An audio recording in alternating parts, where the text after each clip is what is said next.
Hello. Today we are going to be looking at a continuation of what we looked at last time, and I'll call it as the classical frequency domain response analysis. Okay. So, the last time, if you looked at it, we started with the derivation of the response of a single degree of freedom system to a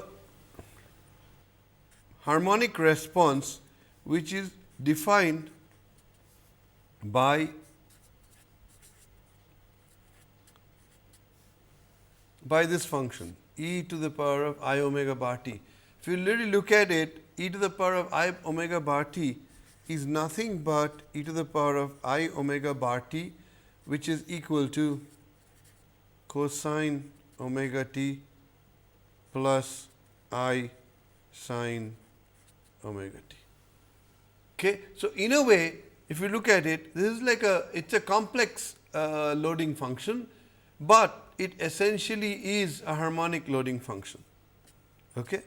So, if you do that, we saw that the u is equal to u 0 e to the power of I omega bar t, okay.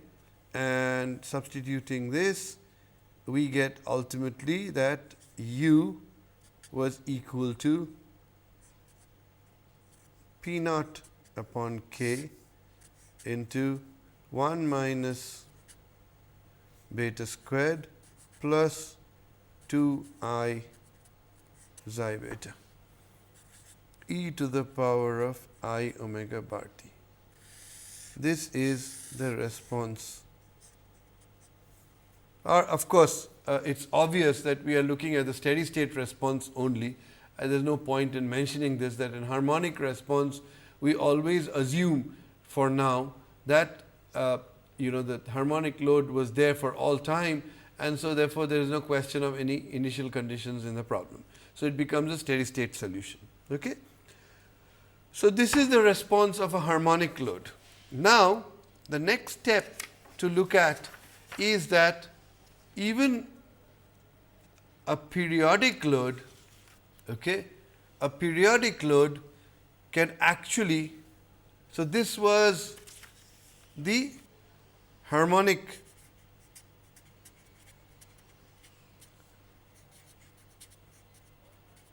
response, okay.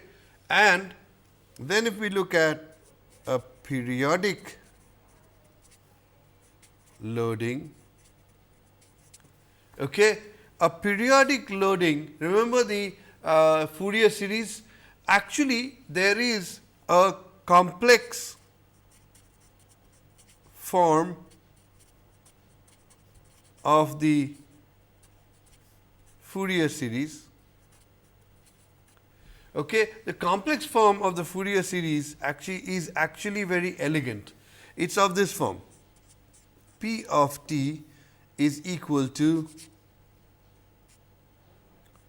summation n going from minus infinity to infinity C n e to the power of I n omega 0 t, where C n is obtained from 1 upon T p 0 to T p, P of t e to the power of minus n omega 0 t dt. So, this is the complex form of the Fourier series.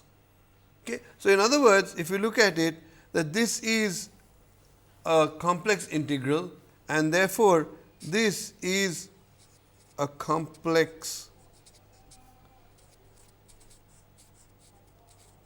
coefficient. Okay. Now you may ask, that why do I have a regular loading, a real loading it's equal to a complex coefficient times this form. You will see something very interesting. You will see that this is n going from minus infinity to infinity. Okay.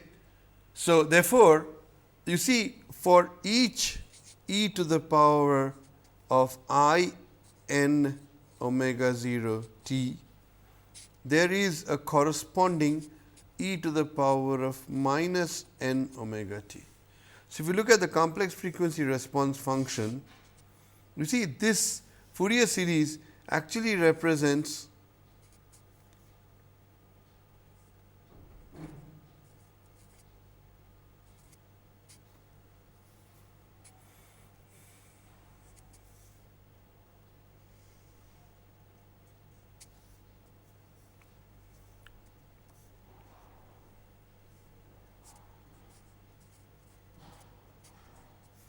this function is actually minus I n omega t. This is a unit harmonic, and this is a unit harmonic which represents e to the power of n 0 t. So, if you look at this, what this function actually says is that for each positive loading, there is an opposite part, and in fact, what actually happens is we can actually show is that if this is C n, okay, this becomes C n complex conjugate. I assume you know what a complex conjugate is. If C n is A n plus I b n, then this is of the form A n minus I b n. So, if you see here, automatically if you look at this projection, okay, these two, if you sum them up, okay, of unit, you get a net, if you look at it, along the real direction. Okay. So, in other words, they have the same magnitude, these two have the same magnitude, okay, and that is how it goes. I am not going to derive it from first principles. It is a fairly obvious derivation, that only if C n is of this form and the opposite one is A n minus B n, will they together land up giving you a real quantity. Okay. The beauty of this is that you see it becomes a very simple form of the Fourier series. If you looked at the trigonometric Fourier series, there is an A 0, then there is an A n cosine omega n t, then there is also a B n sin omega bar t, both of them going from 1 to infinity, okay, A 0. Now, you see everything is incorporated in this. Let us look at the n equal to 0 term. N equal to 0 term, obviously, there is, if you look at, there is minus 1 to infinity, there is 1 to infinity, these two are there, okay, and there is the n equal to 0 term. If you look at n equal to 0, e to the power of I 0 is 1. So, that basically becomes C 0, and that C 0 is what? Let us look at what C 0 is.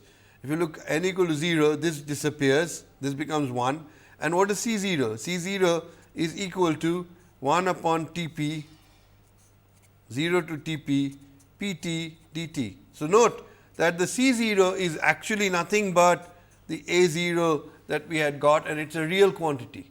Okay. So, obviously, the Fourier series contains both, and the point to note is that e to the power of I n omega 0 t is cosine omega n omega t plus I sin omega t, and e to the power of minus n is cosine minus I sin, and so all of these points become obvious, and that is actually the reason also you can prove that these two are complex conjugates of each other.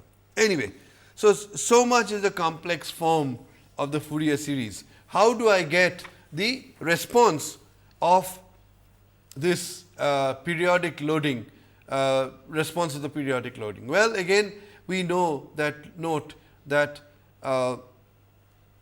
in a periodic load, I take each load, find out its response, and then solve it. So, if I look at each response, what does it become?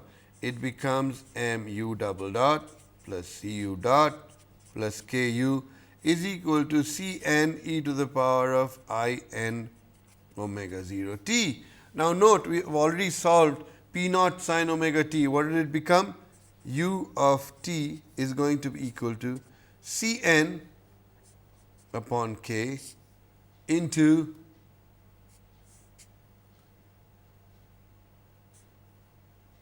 one minus beta squared plus 2 I xi beta into e to the power of I n omega bar t.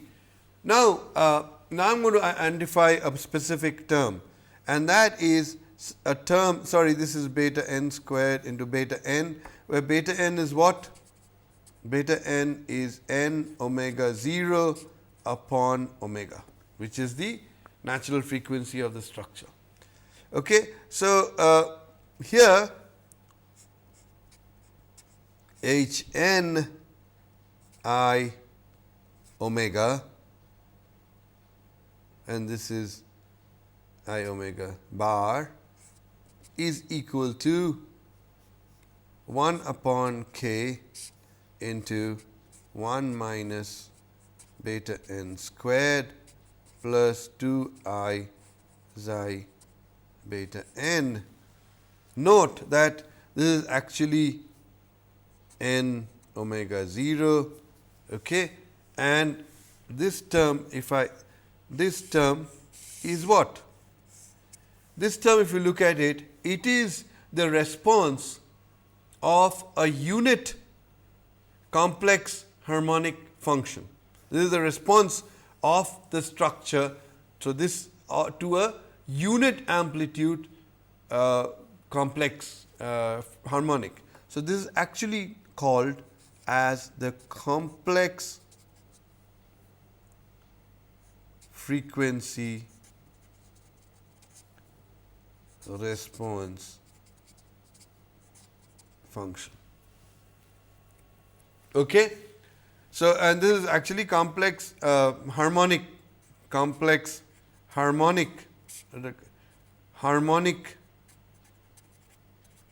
response function.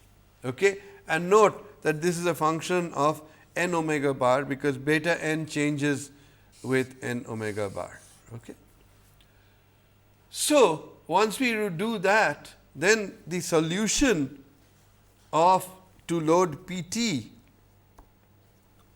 what does m u double dot plus c u dot of k u equal to P t, where P t is a periodic load, then the response becomes nothing but u of t, which is equal to each harmonic summed over all of them. So, this basically becomes the following. It becomes n going from minus infinity to infinity, C n h n I n omega 0 e to the power of n omega 0. This is the response to a periodic load. Okay. So, elegance, you see earlier time we if we looked at the trigonometric Fourier series, then this response actually contained 3 different responses. Here this is a very, very elegant way of representing the Fourier. The only problem, what is the only problem? The only problem is that you need to solve a complex integral to get C n. That is the only issue that we have in this particular case. Okay. So, now, we have done it for harmonic load, we have done it for periodic load. Now, let us see what happens when you consider an arbitrary load. Okay. So, arbitrary load with a given duration. Okay. So, let us take this kind of situation. So, I have an arbitrary load,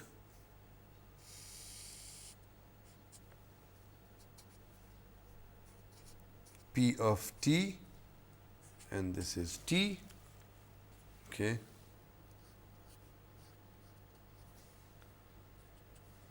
And let us say this is some some load of duration T d.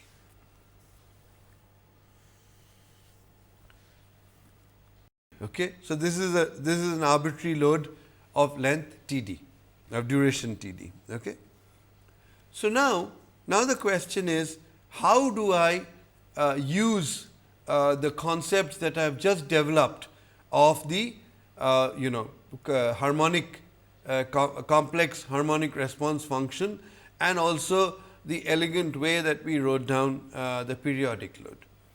Now, let us take a situation where I am going to say that, look, let me consider this load which is of a particular duration. Remember, even the generalized loading that I did using the Duhamel integral assumed that there was a particular duration, because you can't keep doing the integration forever. Okay. So, these are always generalized loads, but of a finite duration. Of course, the finite duration is not necessarily a pulse load or an impulse load. It is an arbitrary load of a fixed duration, where T d upon T could be anything. It could be n times T or whatever. I mean, it does not matter, or some significant numbers time T, but still a fixed duration. Okay. So, now the question becomes that why can't I assume that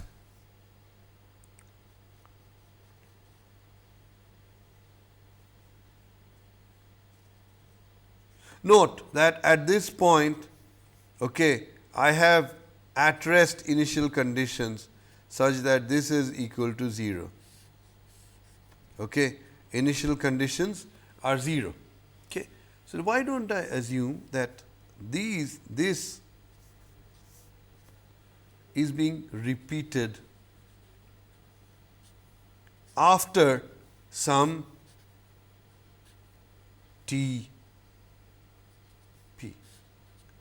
Let me assume that it is being repeated after T p. Now, understand that when I say that this is being repeated after a periodic, I have said that this is the only load, right? This is the only load. But what I am now saying is, let us assume that this is a periodic load with time period T p. The T p is not the same as T d, note. Okay. Now, the question becomes, suppose I assume that T p tends to infinity. What does that mean? That this load, a generalized arbitrary load of a finite duration, can be considered as a load which is being repeated with infinite periodicity. Can't I do that? I can do that, right? It is truth, because all I am saying is infinite periodicity means what? That it is not actually a periodic load, it is just that particular load. It is just that I am saying that after every infinite time, this load is repeating itself. Now, what does it mean infinite time? It does not, infinite time does not exist. So, therefore, actually when I am saying it is a periodic load with time period of repetition infinity, I am actually saying that this is the load that I am considering. Okay. Now, note that if T p goes to infinity, then what happens to omega 0 upon omega bar 0 upon 2 pi. Let us look at this. Omega 0 by definition is what? Omega 0 upon 2 pi is by definition 1 upon T p. Okay. So, as T p tends to infinity, what happens to omega 0? Omega 0 actually becomes an infinitesimally small. So, as T p tends to infinity, 1 upon T p tends to 0, and therefore, this tends to this, where infinitesimally small, this becomes an infinitesimally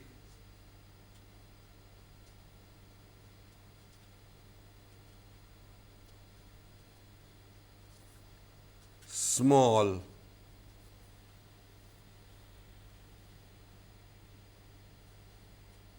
frequency. So, what does n omega become? N omega 0 becomes what? N omega 0, if omega 0 tends to delta 0, this basically tends to omega bar. In other words, what am I doing?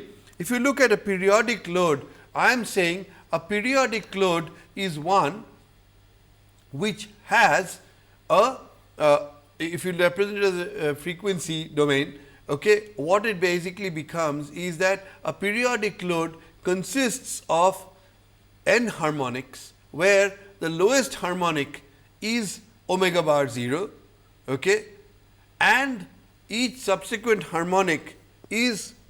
So, let us look at it this. So, I have, if I have omega 0, what is omega 0? Omega 0 is 2 pi upon T p by definition, right, because T p is the periodicity. So, lowest frequency is 2 pi upon T p. So, what we are saying is that, look, there is one 0 frequency which is the A 0, right, and then I have omega 0, I have then 2 omega 0, 3 omega 0, 4 omega 0, that is what a Fourier series is. Now, you see, if the periodicity goes to infinity, what happens? The harmonic, the distinct harmonics, the step, as I said, omega 0 bar essentially becomes what? It becomes delta omega, which basically means this. So, if I do n, what am I doing? I am stepping along the frequency axis. So, n omega 0 is actually omega bar. Instead of doing discrete harmonics, I am doing a continuous sweep across the entire frequency domain. Okay? And what is the highest frequency? Well, this is an interesting point. We will discuss this in a little while. But let us just now put this thing into perspective. So, essentially, if you look at this, okay, I am going to now say that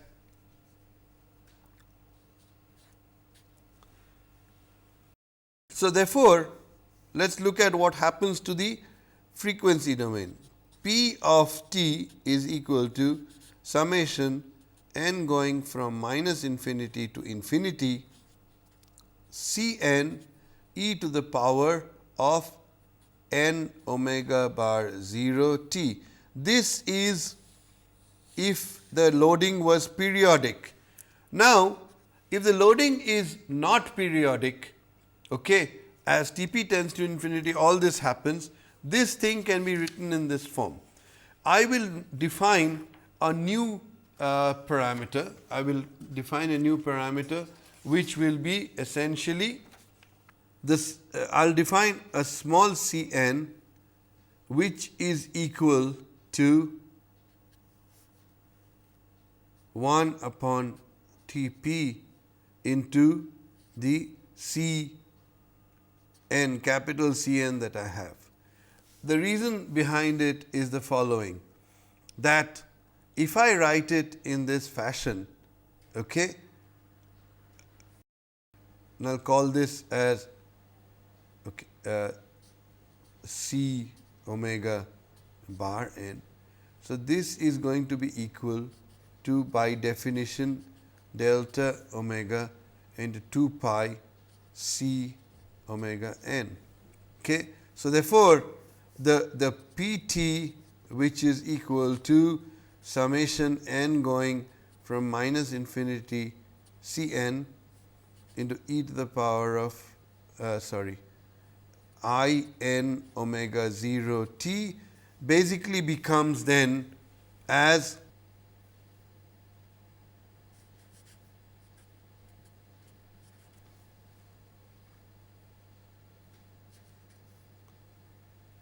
it becomes delta omega by 2 C omega n exponential I n omega 0 t.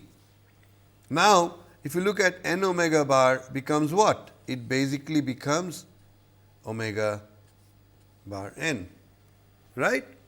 Okay. So, P of t is equal to this, which is where C omega n. If you look at this, this C omega n is equal to T p n, and since T p C n and T p C n, if you remember, is 0 to T p P t e to the power of minus omega n t dt. Okay? And if you look at this, if this is infinitesimally small, then actually P of t becomes 1 upon 2 pi, okay, minus infinity to infinity of C omega bar n e to the power of I n omega bar t d omega bar.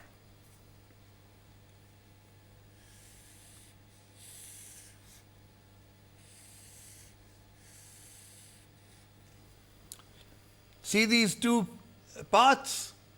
This actually is nothing but what is known as a Fourier integral.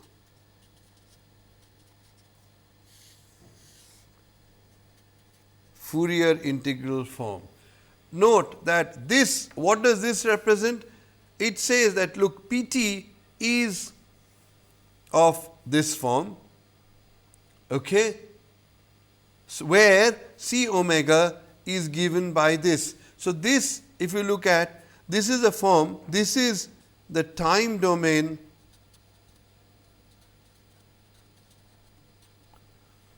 and if you look at this particular function, this is nothing but the Fourier integral, and this is the. So, in other words, if you really look at this, this is a Fourier, classical Fourier integral, and this is known as a Fourier transform. Fourier transform. What is that? That this represents the time domain representation of load, and this represents the frequency domain representation of load. Okay? So, this is known as a Fourier transform. This is the Fourier transform, this is the inverse Fourier transform, and the entire thing is known as the Fourier integral, and these are a pair. Okay? This represents the time domain representation, this represents, and note that this is a continuous function in omega. This is a continuous function in time. Okay? So, this is known as a Fourier transform, and essentially what happens then is the following, that what does this represent? This represents the amplitude at each frequency that is contained in this load P of t. Okay? So, now we have a very interesting concept, and that is, let us look at, that means even an arbitrary load can be represented in this form, where each harmonic, note that this, what is this? If you look at this and you look at this term, this is nothing but saying that look, P of t is actually a summation. Now, integral is also a summation. Okay? So, P t is a summation of each of these forms. So, that means all I need to do is really find the following. I need to find out the response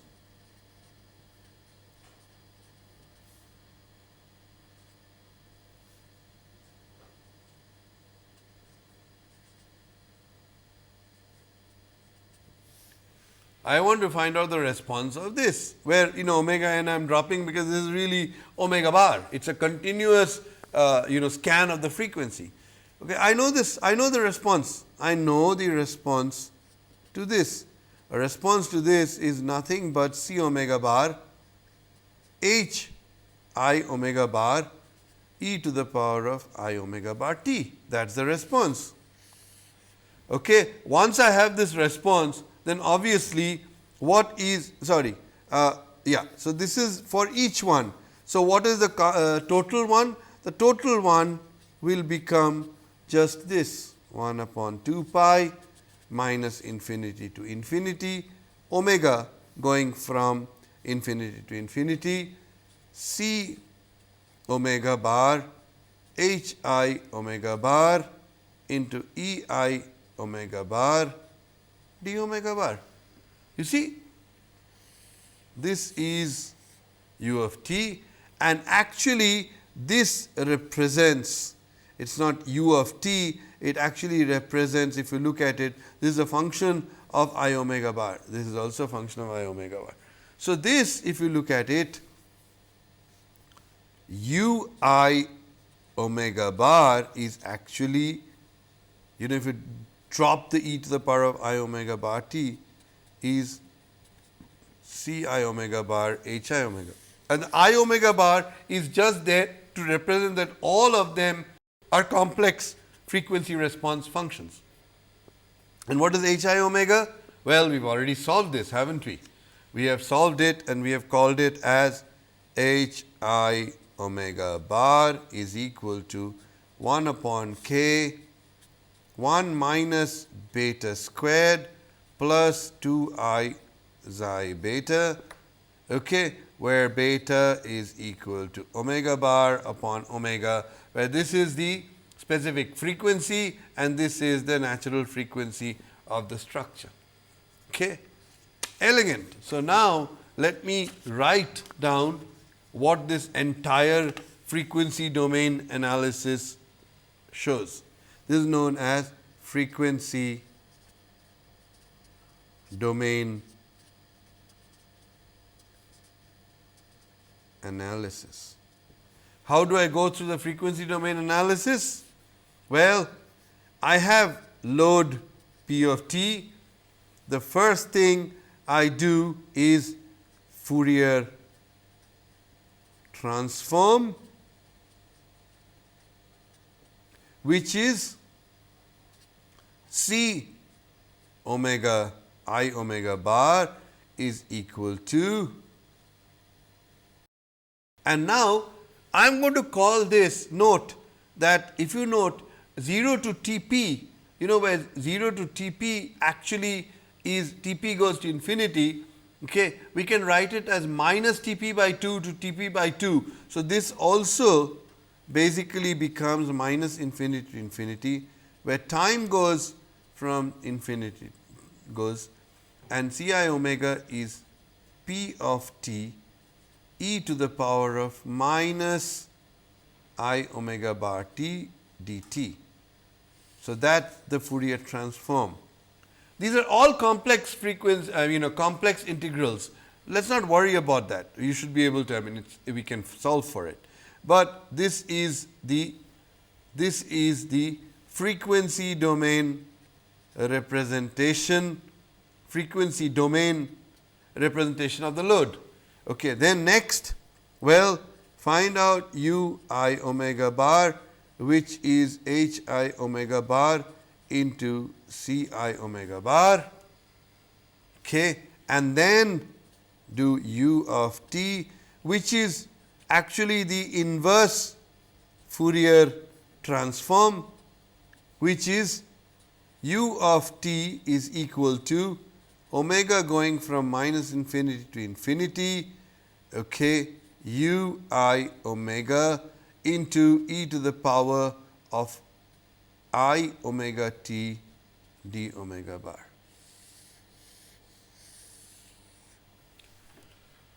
That is the way. Note that if you remember, now let me go back. So, this is for any arbitrary load. Arbitrary load, if you look at it, if I use the time domain approach, which is a Duhamel integral, the Duhamel integral becomes what?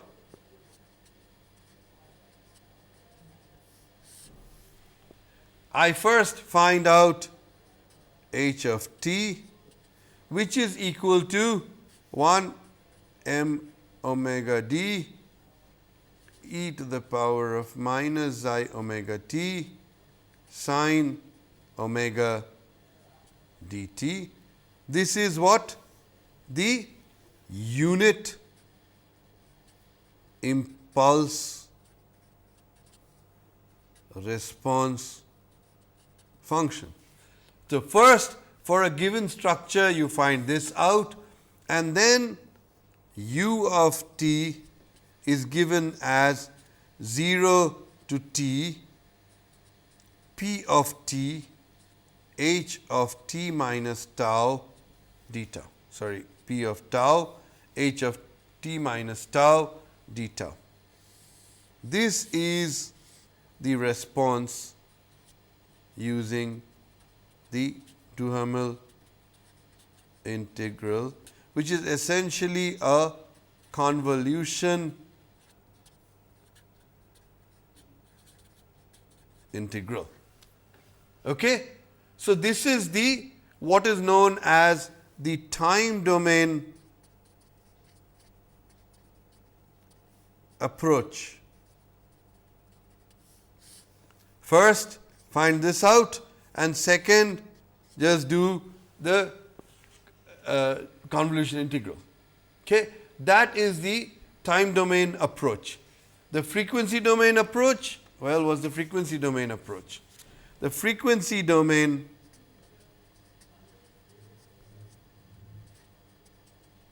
approach is first find h omega.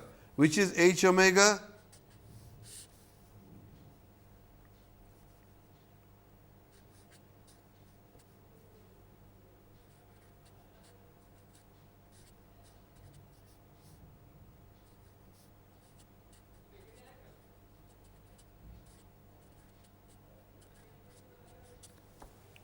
This is the complex frequency response, sorry, complex frequency response function. Okay? First find that out for every frequency, right? Then take p of t, transform it to psi omega, or I will call it actually pi omega. What is pi omega? This is time going from minus infinity to infinity, p of t e to the power of I omega bar t dt. Okay.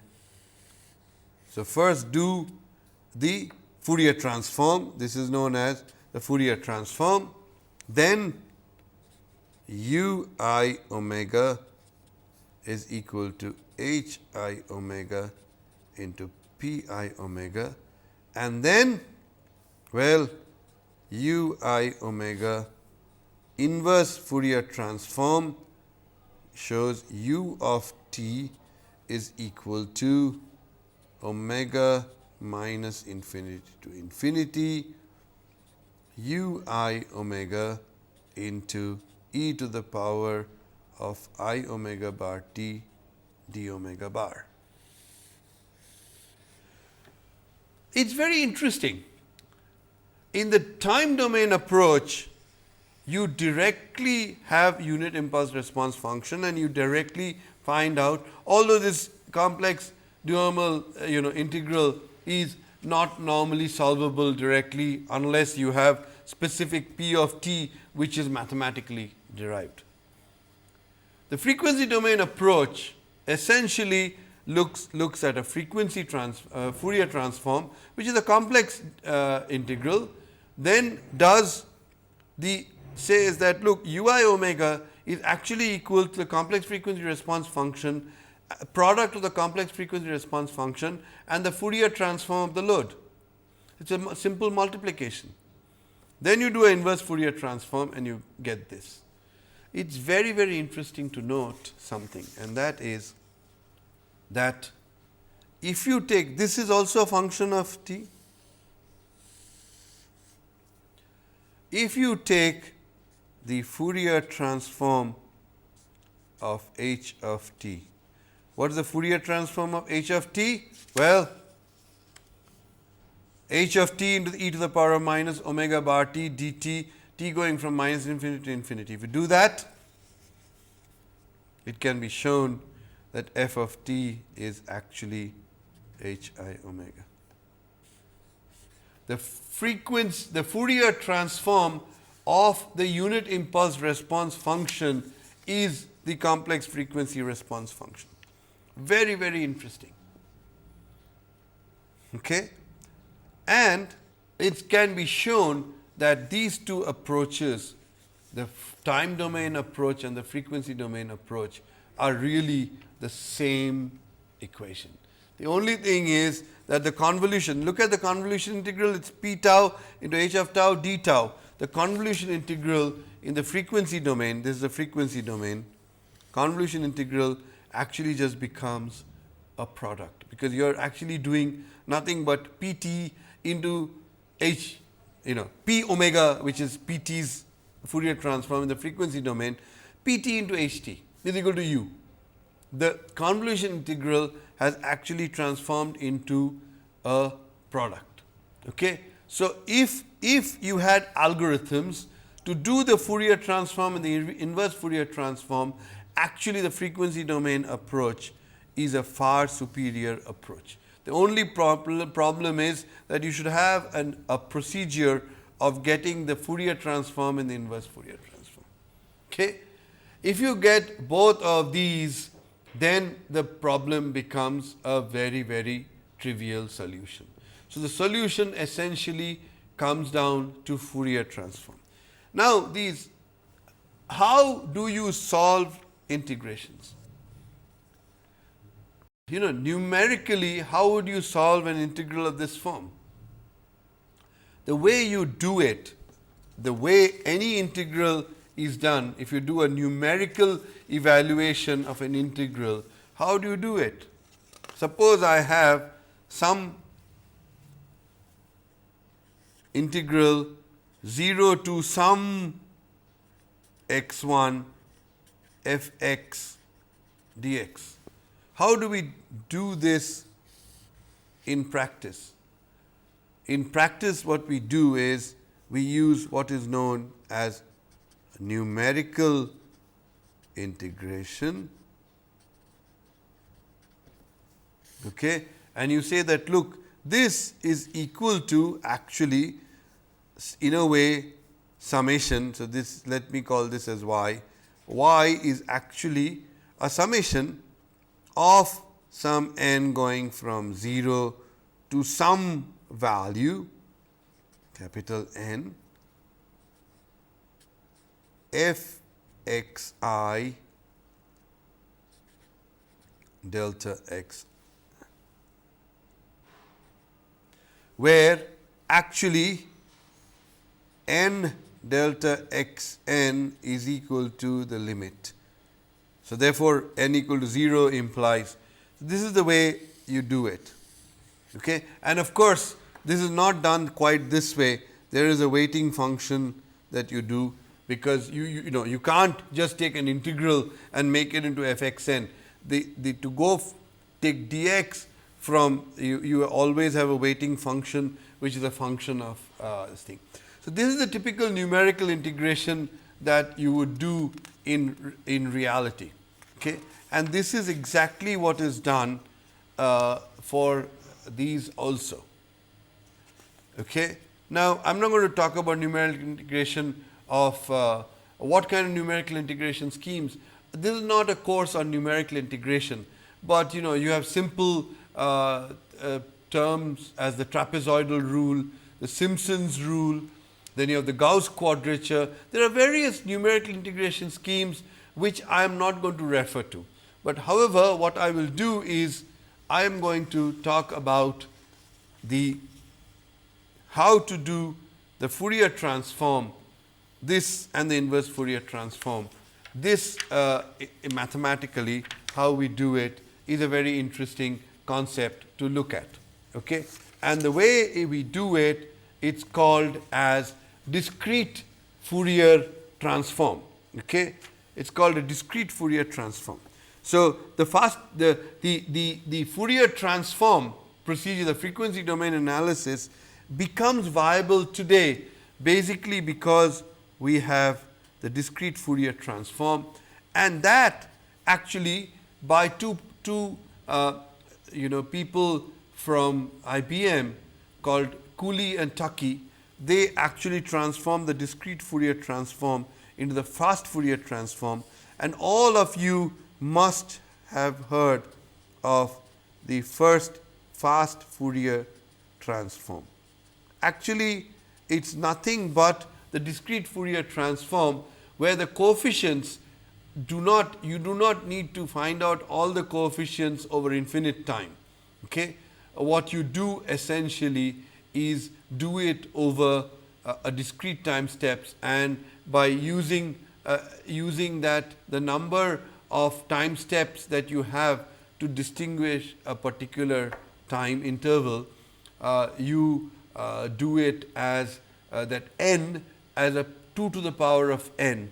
Okay, the fast Fourier transform. Okay, what it does is this. Let me just go through the steps now. I'll discuss this in detail in the next class, but right now I'm just giving you the overview of the concept. The concept is, let's assume that I have a loading of Td.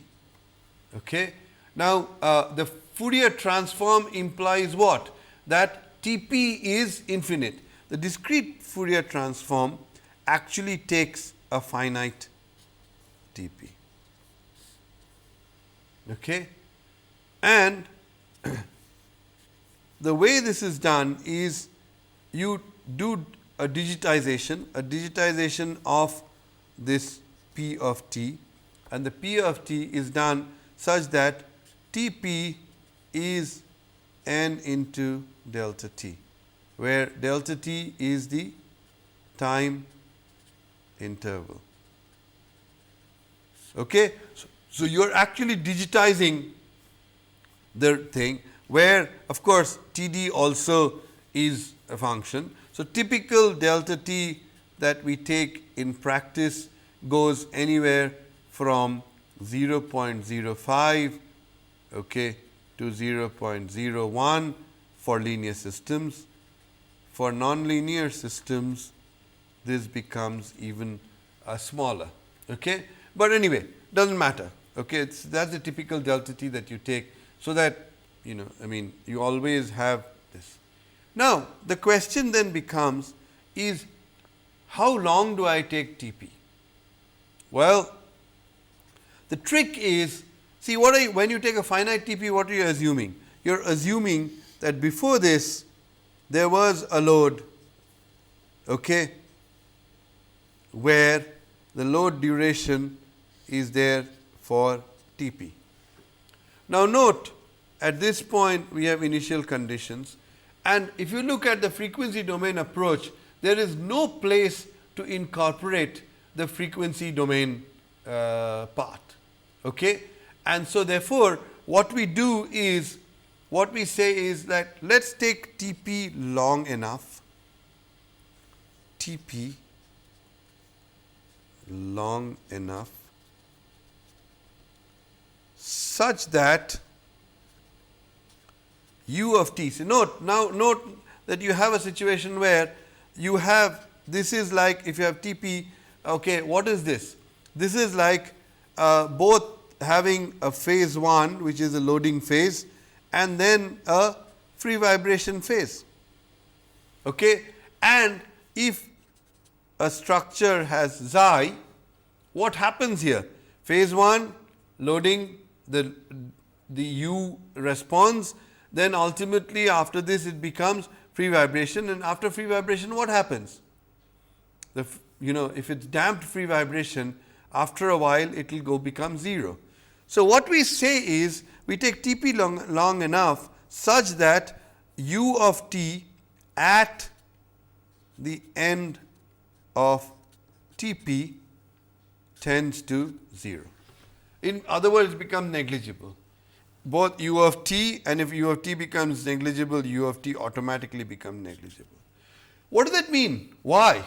Because you see this one, which is there before this one, because it is periodic loading now. finite time period. Discrete Fourier transform is finite time period. You can't do infinite time period and do a analysis. So, what we are saying is that, look, if we take this and take Tp long enough such that over this free vibration phase the u and u dot t becomes 0, then what have we done? At this point we have incorporated the initial conditions automatically, okay? And then we do the response during this time, and again it becomes 0, and anyway it does not matter to us what you do after that. So, now the question then becomes, what is delta omega? Now, note that d omega becomes delta omega. Delta omega is nothing but 2 pi upon Tp. 2 pi upon Tp. Okay? That becomes the delta omega. So, you have discretization in time, discretization in frequency, and so what you have is these two integrals basically become series. So, next time I am going to talk more about the discrete Fourier transform and how you go about it. Okay? So, thank you very much. I hope you have an appreciation of both the time domain approach, which is the Duhamel integral, and the frequency domain approach, which is the Fourier transform concept, and how to tackle generalized loading, response of a single degree of freedom to generalized loading. Okay? Thank you very much. Bye-bye. See you next time when we will talk about discrete Fourier transform. Thank you.